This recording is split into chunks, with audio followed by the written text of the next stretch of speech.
नमस्कार दोस्तों, मैं हूं सौरभ शर्मा। आप देख रहे हैं हरियाणा न्यूज़। हरियाणा न्यूज़ के खास खबर स्टार दिल से में आपका स्वागत है। आज मैं जिससे आपकी मुलाकात कराऊंगा उसने बिग बॉस में 7 दिन के लिए ही अपनी डैशिंग हैंडसम पर्सनैलिटी सबके लाइमलाइट में आए। लेकिन यस, आज भी लोग विवेक मिश्रा को याद कर रहे हैं बिग बॉस में, और उम्मीद करते हैं कि विवेक दोबारा किसी टास्क में या वाइल्ड एंट्री से दोबारा जाएंगे और एक बार फिर आपके लिए वो सब करेंगे जो आप चाहते हैं। विवेक, बहुत बहुत स्वागत है हरियाणा न्यूज़ में आपका। Thank you very much, Saurabh, for having me here. विवेक, बहुत क्यूरियस रहते हैं जानने के लिए कि बिग बॉस में जो कंटेस्टेंट होते हैं उनको अप्रोच कैसे किया जाता है। देखिए, बहुत सीधा सा प्रोसेस है। वो नॉर्मल किसी लोगों को नहीं लेते हैं। इंसान का कुछ ना कुछ क्रेडेंशियल्स होना चाहिए। जितने सारे लोग गए वो अपने सारे फील्ड में माहिर हैं, और आपको जो उनका प्रोडक्शन हाउस है एनडी मॉल, वो खुद कांटेक्ट करता है। आपकी मीटिंग्स होती हैं, वो अपने टर्म्स एंड कंडीशन रखते हैं और आप अपने टर्म्स एंड कंडीशन रखते हैं, और फिर म्यूचुअल अग्रीमेंट होता है और आप चले जाते हैं। जब आपके पास कॉल आया first time, how was your reaction कि बिग बॉस में आपको आना है विवेक? ये बिग बॉस सीज़न 7 है जिसमें मैंने भाग लिया। मेरे पास सीज़न 5 से चल रहा था, 4 और 5 से मेरी बातें चल रही थी और हमारी मीटिंग्स हो रही थी। लेकिन चूंकि हम लोग किन्हीं कारणवश एक पेज पर नहीं आ रहे थे, वी वर नॉट म्यूचुअल।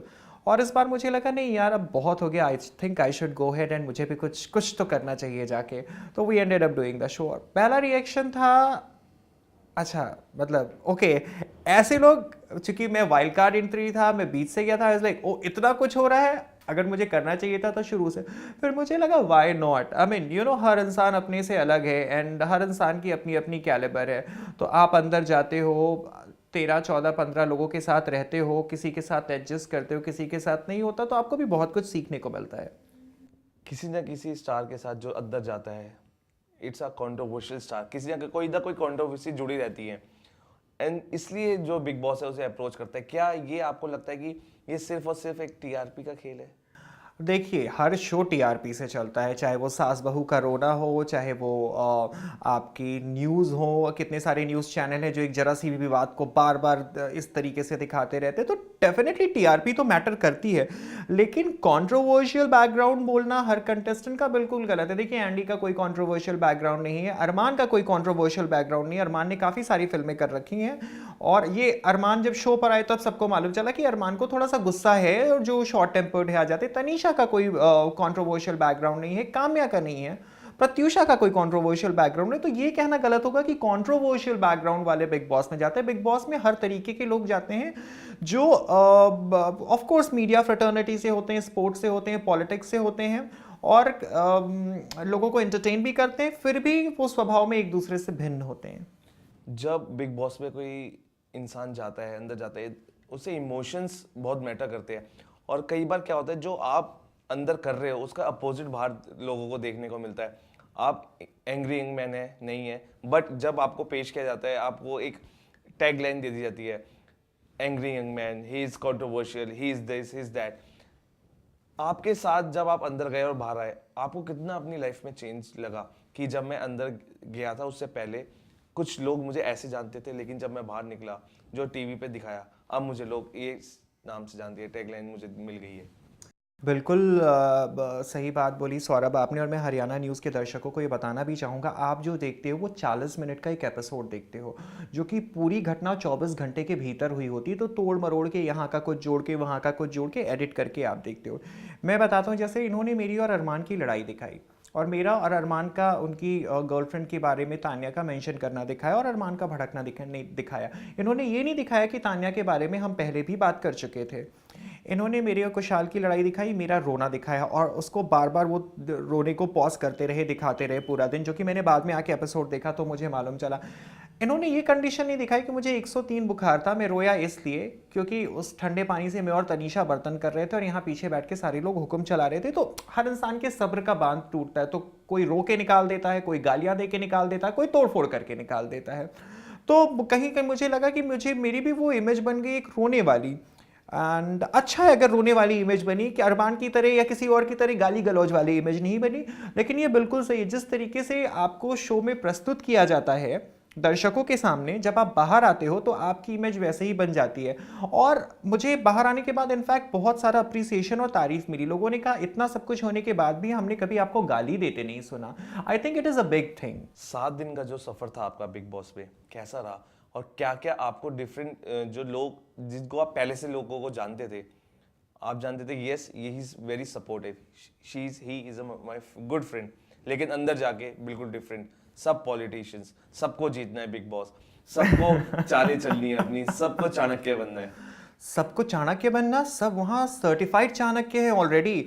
मेरा प्लस पॉइंट देखो या माइनस पॉइंट देखो कि मैंने जब शो एंटर करा तो मैंने 15 तारीख की रात को एंटर करा, 15 अक्टूबर को। और ये लोग ऑलरेडी पिछले 4-5 हफ्तों से थे, तो मैं एग्जैक्ट 1 महीने बाद गया। और काम्या को और प्रत्यूषा को मैं बहुत करीबी तौर से जानता था, मेरे बहुत अच्छे दोस्त थे। और बाद में मैंने एपिसोड देखी कि काम्या प्रत्यूषा कहते विवेक तो मेरा दोस्त नहीं, हम तो सोशली जानते हैं। और जिस दिन मैं घुसा उस दिन प्रत्यूषा और काम्या का रिएक्शन था मेरा कोई अपना आ गया, मेरा कोई अपना आ गया, मेरा दोस्त आ गया। नेक्स्ट मॉर्निंग प्रत्यूषा मुझे बाथरूम में ले जाके अपने ब्रेकअप के बारे में मकरंद की सारी कहानी बताती हैं कि मकरंद ने ऐसा किया, मकरंद ने वैसा किया। अरे अगर आप मेरे दोस्त नहीं थे तो आप क्यों ब्रेकअप डिस्कस कर रहे थे मुझसे पर्सनली? दूसरी बात, सबको ये लगा इसको तो सबसे पहले निकालो क्योंकि ये तो पिछले 4.5 हफ्तों के एपिसोड्स देख कर आ रहा है। हमने किसकी बिचिंग करी है, किसके 3 का 13 बनाया, कहाँ नमक मिर्ची लगाई, इसने सब देखा, ये तो जाके बता देगा। तो दे ऑल गॉट इंटिमिडेटेड और बाद में लोगों ने ये बातें कन्फेस करी। एंड मुझे शिल्पा ने बोला कि विवेक जब तू आया तो हमें लगा जासूस आ गया है। मुझे तनीषा ने बोला कि विवेक हमें तो लगा कि मतलब अब तो ये एंडी का बाप आ गया है, और जो कि उसने कैमरे पे बोला भी कि ये तो हम सबकी बजा के जाएगा। बट मैं कोई इस इंटेंशन से नहीं गया था। हाँ, मैं ये जरूर सोच के गया था कि काम्या प्रत्यूषा मेरे दोस्त हैं और वो मेरा सपोर्ट करेंगे, लेकिन ऐसा कुछ नहीं था। वहाँ सबको गेम जीतना और सब अच्छे से गेम खेलने में लगे थे। बिग बॉस के जितने भी कंटेस्टेंट हैं, कितने इमोशंस हैं उसके अंदर, या इमोशन लेस हो जाते हैं जब वो बिग बॉस के अंदर जाते हैं? देखिए, कोई इमोशनलेस नहीं होता है। बहुत सारे ऐसे पॉइंट आते हैं कि जब आप सब्र का बांध तोड़ देते हैं, टूट जाता, आपको कुछ सूझता नहीं, आप रोने लगते हैं, चिल्लाने लगते हैं। मतलब आपके अंदर बहुत बेसब्री आ जाती है। एक तो आप दुनिया से अलग हैं, आपके पास आपको समय का भी अंदाज़ा नहीं, आपको सूरज से समय का अंदाज़ा लगाना पड़ता है। आपको घड़ी ले जाना अलाउड नहीं है, आपको कोई भी फ़ोन वगैरह इस तरीके के न्यूज़पेपर कुछ भी अलाउड नहीं है वहाँ पे। एक सुबह 8 साढ़े 8 बजे की जो बेल बजती और रात की बेल बजती है घंटी सोने के लिए। खाने का प्रॉब्लम है क्योंकि प्रॉपर राशन मिलता है। अगर मुझे 5 रोटी खाने की आदत है तो शायद मेरे कोटे में 3 ही रोटी आ रही है। तो वो सारी चीज़ें आपको, आप आओ में रहते हो, अगर आपने टास्क नहीं किया तो आपको ब्रेकफास्ट नहीं मिलेगा, लग्जरी बजट से आपको अंडे और ब्रेड नहीं आएंगे। तो कहीं ना कहीं फिर आप घर वालों को मिस कर रहे होते हो। तो और जितने लोग हैं सारे को विनर बनना है क्योंकि अंत में विजेता एक ही होगा। तो सारे एक दूसरे के गर्दन काटने में लगे रहते हैं और आपका इमोशन का बांध कब टूटता वो आपको भी मालूम नहीं चलता। तो लोग गालियां दे के, लोग लड़ाई करके, बर्तन तोड़ के, हाथापाई करके इस तरीके से निकालते, सबके अपने तरीके। कुछ लोग रो के निकालते जो मैंने किया। सबसे बड़ा विवेक की नज़र में कौन सबसे बड़ा चाणक्य बुद्धि, कौन सबसे ज़्यादा अंदर चालें चल रहा है, और आपके खिलाफ जिसने चालें चली हैं, ये कौन है खतरों का खिलाड़ी अंदर जिससे खतरा है लोगों को? देखो, मेरे लिए काम्या ने नहीं किया, काम्या ने मुझे वोट आउट नहीं किया, ना मुझे नॉमिनेट किया। बट सबसे अच्छा गेम काम्या खेल रही है और एंडी खेल रहा है। और एंडी बहुत बड़ा खतरों का खिलाड़ी, क्या खतरों के खिलाड़ी का सरताज है वो कब किसको कहाँ भिड़ा दे, क्या ट्यूनिंग किसकी कहाँ ट्विस्ट कर दे, कुछ नहीं कहा जा सकता। एंडी बहुत अच्छा गेम खेल रहा है। एंडी ने गौहर को बहन माना था, फिर भी गौहर की लॉन्जरी दिखा रहा था। विवेक, जब अंदर ये जो लड़ाइयाँ होती हैं, किस वजह से होती हैं, क्यों होती हैं, ये जब पूरा मैटर है वो दिखाया नहीं जाता, और जब बाहर आते हैं आपको दिखाते हैं कि जो आपका हाफ पार्ट है वो दिखाया गया है। मुझे गलत जो मेरे जो इमेज है उसको गलत बिल्ड किया गया है। गुस्सा आता है बिग बॉस पे? बहुत गुस्सा आता है, एडिटर्स पे बहुत गुस्सा आता है। कई बार ऐसा महसूस होता है, अरे जब बात दिखानी थी पूरी बात क्यों दिखाई, ऐसा ही क्यों दिखाया जहाँ पे सिर्फ आप मेरे को या तो विलेन या तो मेरे को एकदम बेचारा दीनहीन दुखियारी बेटा सा दिखा के शो कर रहे हो। पूरी बात दिखाएं। फिर मुझे उनका भी पॉइंट समझ में आता है कि हर इंसान को थोड़ा सा व्यूअर्स के अंदर जागरूकता पैदा करनी, थोड़ा सा उनको भौचक्का रखना है कि वो ट्यून रहें और उस प्रोग्राम को देखें। तो आई थिंक उनकी तरफ से भी चीज़ें जस्टिफाइड है। एंड इवेंचुअली अगर आप ये सोच के जाओ कि बिग बॉस से आपकी इमेज बनने वाली है या आपकी इमेज में बदलाव आने वाला है, ऐसा कुछ भी नहीं होता है। चलिए यहाँ वक्त है एक छोटे से ब्रेक का। ब्रेक के बाद भी जानेंगे विवेक से उनके दिल की बातें और वो बिग बॉस की बातें जो शायद ही आपको पता हो।